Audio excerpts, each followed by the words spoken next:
we don't talk about this. It's against like American culture. We don't like to talk about death. We want to all think that we're immortal. People bring up death and they're like, "Oh my gosh, doom and gloom." And I'm like, I've seen miracles happen, and the miracle isn't someone jumps off the bed and cheats to death. The greatest miracle in the world is for God to open up the gates of paradise and let one of us in.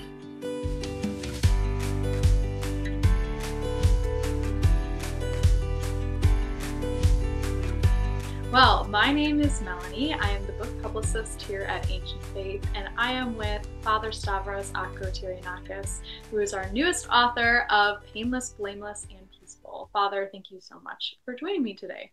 Thanks, Melanie. Nice to be here with you. Great to have you.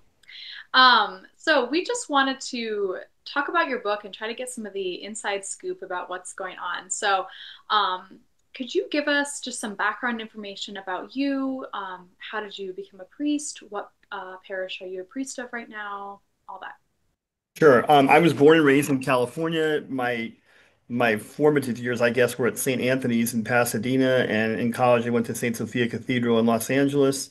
I graduated from Whittier College with a degree in history. That's outside of LA. I went to the seminary, graduated in 1998.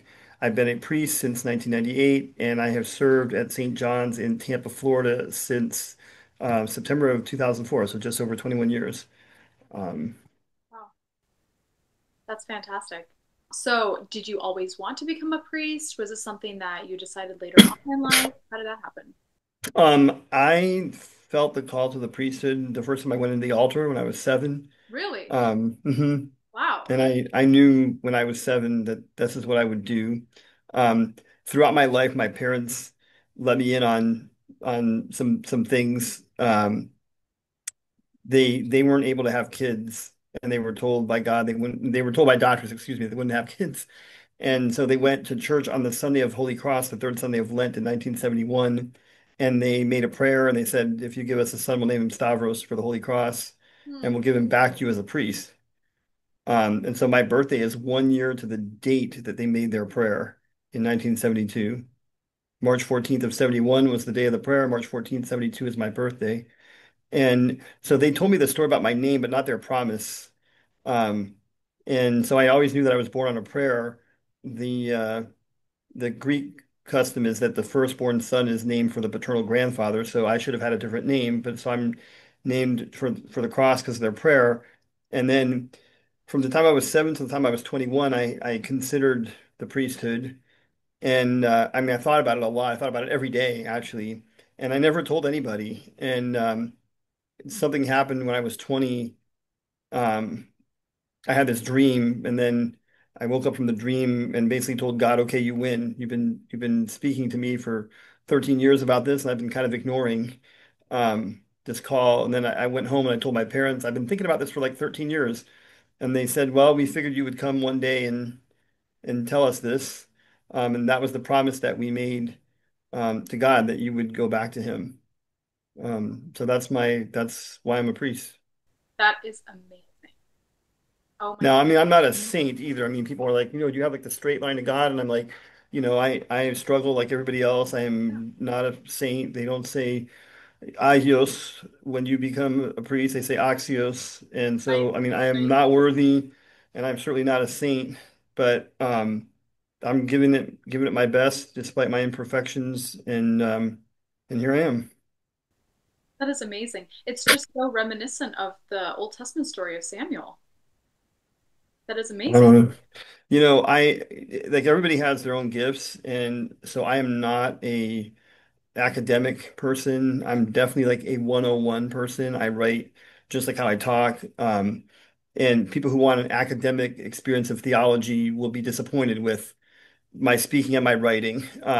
I love writing. It comes very easily to me. Mhm. But I write on a 101 level with very practical things, practical theology, practical application of theology. I feel like that is my gift. I know there are priests that are like walking encyclopedias. I'm not one of them. Um, but I write like common stuff for the common person. Yes, yes. Well, your other publication with us, Blessed is the Kingdom, was so accessible. And it just, for me personally, it opened up the Divine Liturgy and just helped me understand it so much better. I mean, I'm a cradle Orthodox. I've been in the church my whole life, and when you experience this week after week, sometimes it's just easy to just have parts of it glaze over. And you don't really actually understand what's going on until someone lays it out for you, like you did, in a very simple but thorough manner. Well, I remember when I wrote that book and I wrote, I'm not a theologian. I don't have a PhD in liturgics. I'm just a parish priest who loves celebrating the liturgy. And I would love for you to enjoy the liturgy the way I enjoy the liturgy. And I don't enjoy it on a highly theological level. I enjoy it on a practical one. It's a time to be with Christ. And so I write again from that background.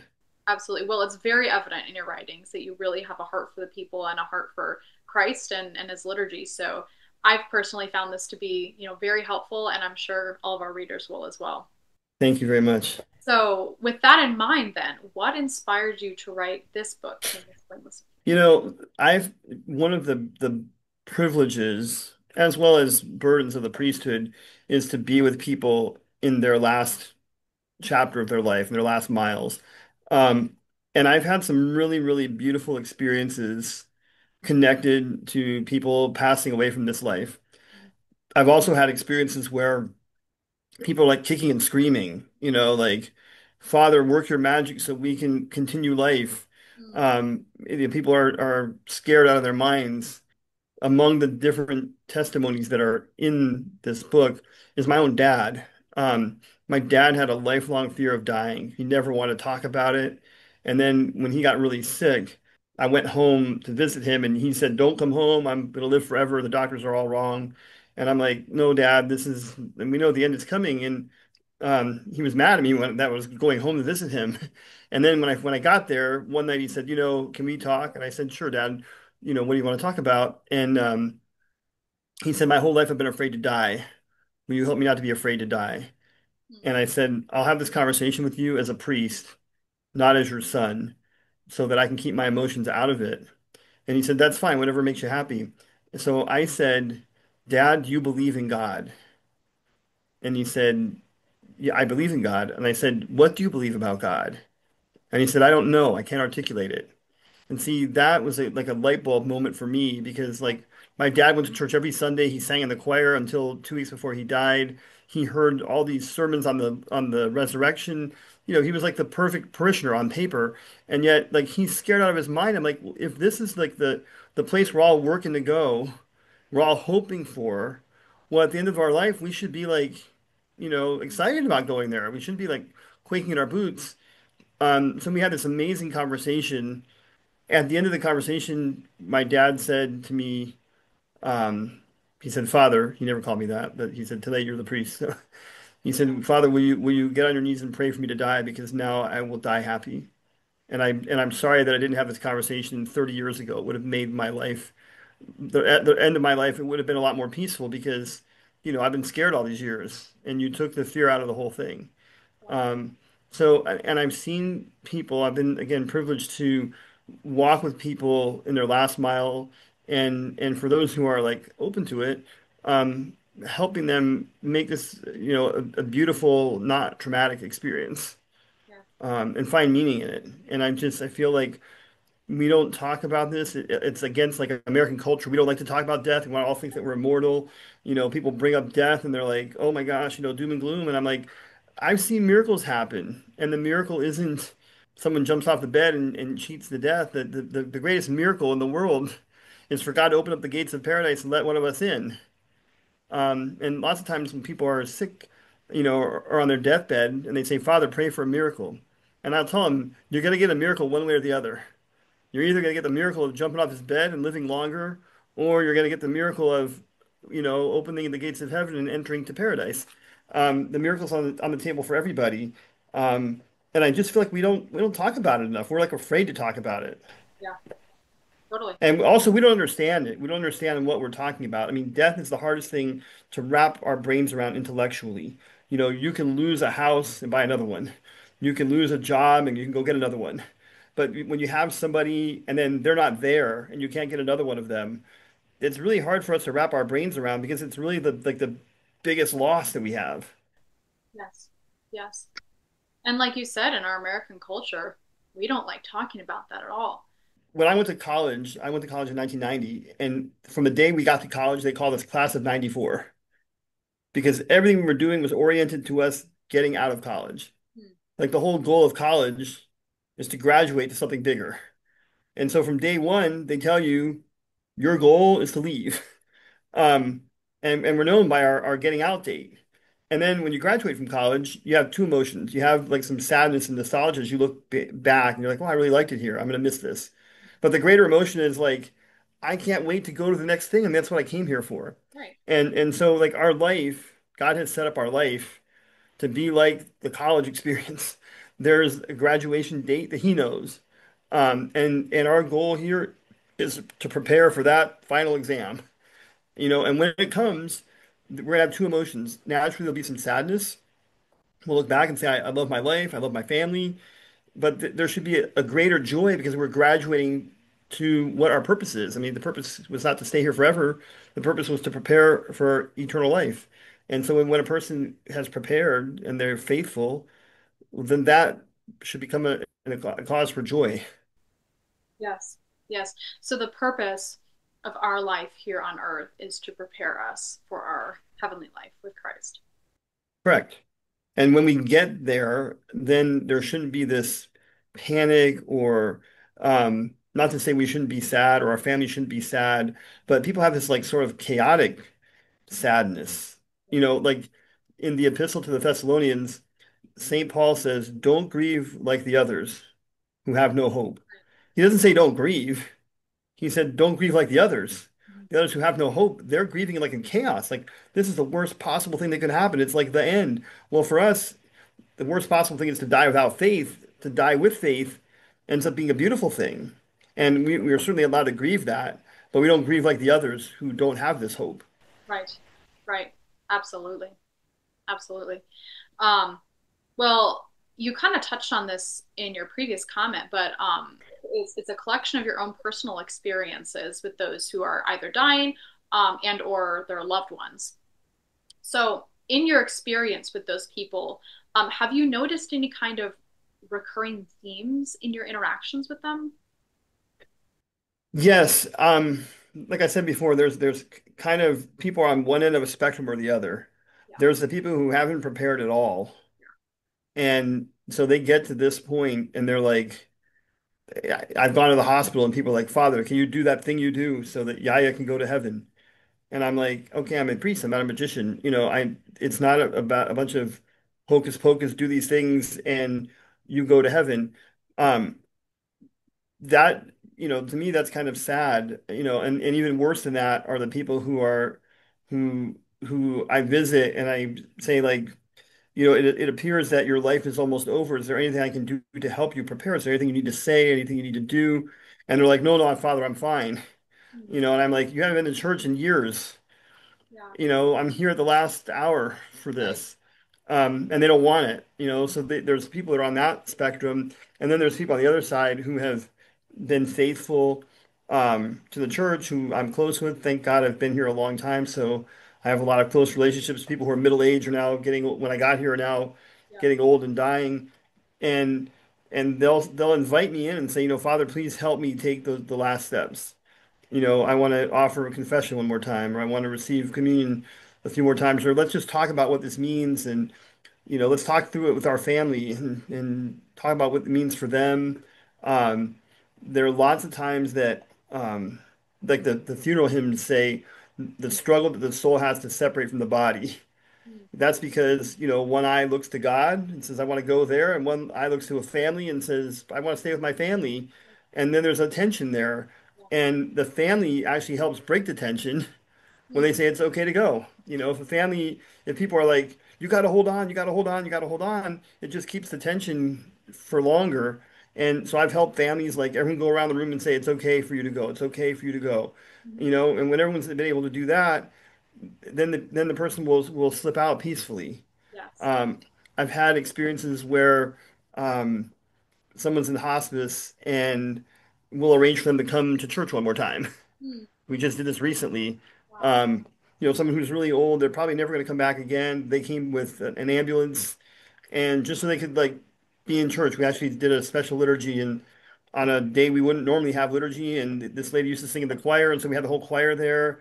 And and now like her daughter says like if she dies now, like, she was so happy. Like Yeah. she got to come to her church one more time. Yeah. Um, so like to be able to like sort of MC the dying process and like help them, encourage them, um, people who are open to that, it's really amazing, rewarding. Oh, Um, imagine. I've been in a room multiple times, 12, 15 times when a person's actually taking their last breath. Mhm. And it's like surreal. Yes. Every time I see that, I get on my knees and people are like, "Why are you getting on your knees?" And I'm like, "Because the angels are here and we should have some respect." I'm like, if you can stop crying for a second, just to be in awe that we're in the presence of the angels, and people are like, and they get on their knees and they stop crying for a minute. Yes. And they're like, "You're right. We're in the presence of holiness." Um, like that's the way that God intends for this to be for us. Absolutely. Absolutely. So when you come across those family members then that don't want your help and don't want to have anything to do with this, would you say that that would be the hardest part of the Yeah, process? it's hard. It's hard when you go to someone and say like, I'm want to offer you something, um, and they're like, I don't want that. And it's like, well, I'm not going to get to do this tomorrow because like today's the last day. This is the 11th hour. Let's have that conversation. I like to, with people who are able, like, let's have a conversation about you're going to die. Is there anything you need to talk about in this life before you go to the awesome judgment seat of Christ? And I'll tell a family, let's have a talk with them. But some of the families are like, no, no, Father, too fast. We want to, and then I say like, don't wait too long, and then they'll slip out where they haven't passed, but they're past the point of being lucid, and people will call and say, Father, we should have had that conversation, and now we've waited too long, we can't have it. Those things like break my heart because I was like, gosh, a couple days, a week ago, they could have had it. I would have been happy to do it. Now we're past that. They're not going to be coherent enough to do that. Like one time, I went to this seminar and they did this exercise. And they said, if you had 24 hours to live, how would you spend your 24 hours?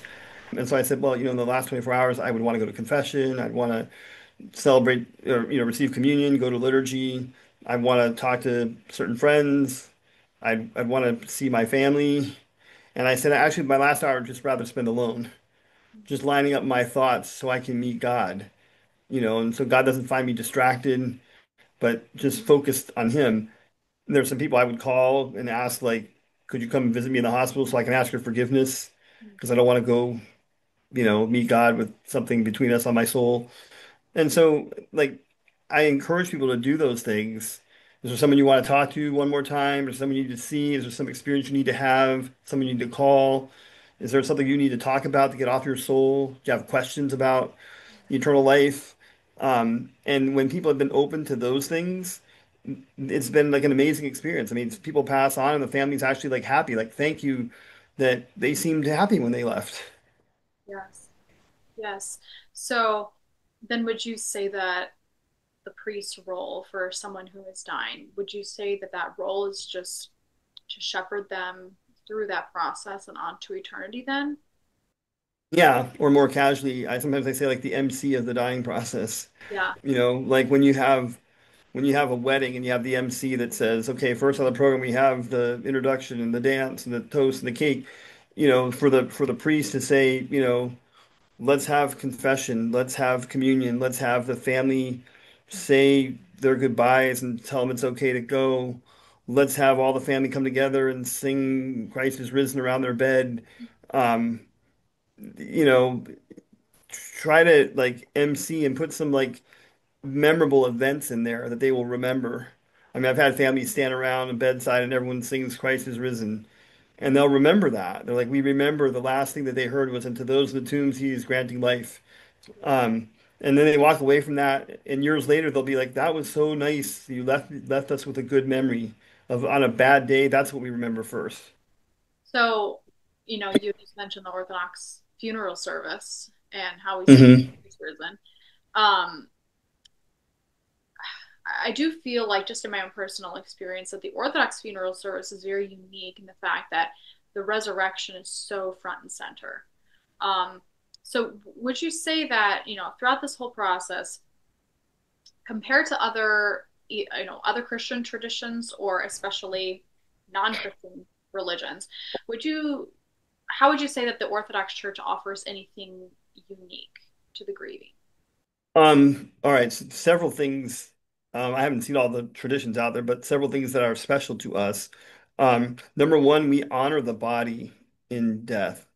So, like, we have an open casket Yeah, because we honor the image of the person because we're all created in the image of God.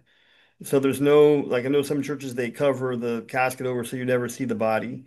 And you're there and you're like, you don't really feel like you're at a funeral. yeah, But like in the Orthodox world, when you have gone to a funeral and you see the body there, like, well, yes, I definitely went to a funeral. So we honor that. The second thing is that the church presents itself in bright colors. Like the priest wears white at a funeral. Everyone's wearing black because that's the earthly color of mourning. But the priest is wearing white because that's the color of the resurrection and that's the color of hope. Another thing that happens at our funerals is that they are, we don't use the phrase celebration of life, right, maybe a celebration of eternal life, but the funeral captures a lot of things. There's a lot of things in the first person, and they're addressed to God asking for mercy on behalf of the deceased. I mean, we acknowledge that people have sinned. We need the mercies of God. We acknowledge that. Um, the scripture readings point to don't grieve like the others who have no hope. The gospel says that those who have done good to the resurrection of life. There's also the caveat of those who have done evil to the resurrection of judgment. So there's fair play there. There's a beautiful hymn, Blessed is the way you walk today, for there is prepared for you a place of everlasting rest. I mean, I always sing that slowly and with as much gusto, enthusiasm I can. Like, what a beautiful hymn. Like, blessed is this way. And then, of course, we walk out of the church with may their memory be eternal. yeah, Um, so, people are not forgotten. The, those who have passed on, which we call them the church triumphant, are part of every liturgical gathering. On the stole of the priest, there's always two layers of fringe at the bottom of the stole. One is for the church militant, the people who are alive, and one's for the church triumphant, those who have passed on. And so every time I exercise priestly function, divine liturgy, a wedding, a baptism, a confession, the whole church is present, even those who have passed on. We remember people in memorial services. We remember them in the preparation of communion. I just did an explanation on the preparation of communion the other day, and I said, both my parents are deceased, but when I prepare communion, I say my name, my wife, my son, on this side, and on the other side, my parents, and on the paten on the altar, my whole family is there, forever and ever. I just moved my parents from one side to the other when they pass, but like there hasn't been a liturgy that I haven't said their names. And that's what's beautiful about Orthodoxy, that they're not forgotten. absolutely. That is beautiful. That is really beautiful. Thank you. I think that sums it up perfectly. That's amazing. Um, so for readers of your book, what do you hope the number one thing is that people will get out of this? Um, well, I guess there's three things. Yeah, Um, I hope they'll get some understanding yeah, of what death is. Why does it happen? Why does it happen the way it happens? Sometimes people linger on for a long time. Sometimes people die suddenly. But the overall state, like, why is death part of life? Second thing I hope they'll get is some practical advice. Like when you're sitting with a dying one, hold their hand. Because people can tell the difference between a clinical touch of a doctor or nurse and the emotional touch of a family member. And it's really important that when people aren't able to express things verbally, they express them physically. They hold someone's hand. But I guess number one thing I hope people would get is like hope. yeah, Like this is not an end. It's not something to be dreaded. I mean, our hope is in the resurrection of Christ and our own resurrection. So hopefully people will take a measure of hope along with some understanding and some practical advice. yeah, yeah, absolutely. Well, I can't add anything to that. I am sure that this book is going to be a huge blessing for its readers and for the families and the loved ones. So I think this is just going to be a huge blessing for everyone who. I'm praised so to God's glory and to the comfort of, one thing, people say it's like sort of cliche, like this book's for everyone, you know. Um, but in this case, this book is for everybody because Yeah, this is the common destiny for everybody. We yes, are all going to be there at some universal. point, and before we get there, we're all going to know people who are going to be there. So this book, literally, everyone will take a benefit from because it's the common denominator for every human life. Absolutely. Absolutely. Could not agree more. Well, thank you so much, Father Stavros. This has been a blessing for me to be able to talk with you about this, and I know that this book is going to be a blessing for all of its readers. Thank you. Thanks for having me. God bless you.